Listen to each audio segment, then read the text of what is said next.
तो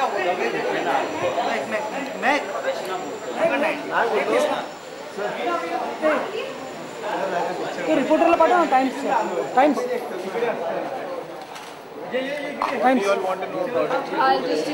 हिंदी में कर लेते हैं। मेरी हिंदी बहुत खराब है। कोई बात नहीं, चुनाव चुनाव भी चलेगी। मेरे पास एक ही हाल है। हिंदी इंग्लिश हिंदी पहले हिंदी में शुरू करेंगे।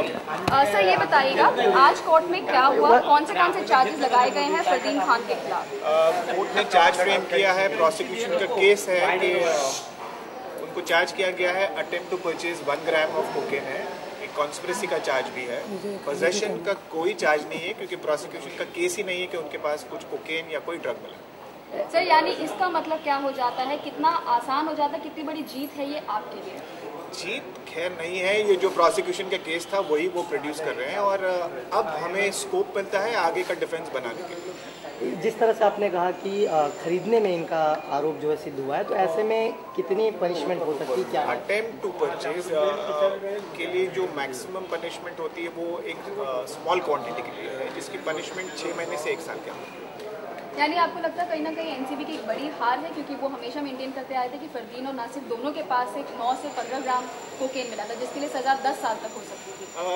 ये मीडिया और लोगों का एक वहम था कि जो ये केस है कि फरदीन के पास पोजेशन था। कभी भी एनसीबी का ये केस नहीं था कि उसके हाथ में माल था या कोई ऐसा ऑफेंस लगता है जहाँ पे 10 साल की सजा हो सकती है। ठीक है, English. So just wanted to know what happened in court today. What were the charges framed against Fardeen?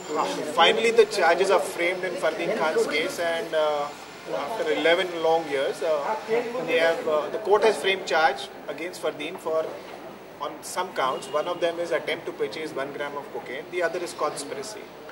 So now do you think that you have almost won the case?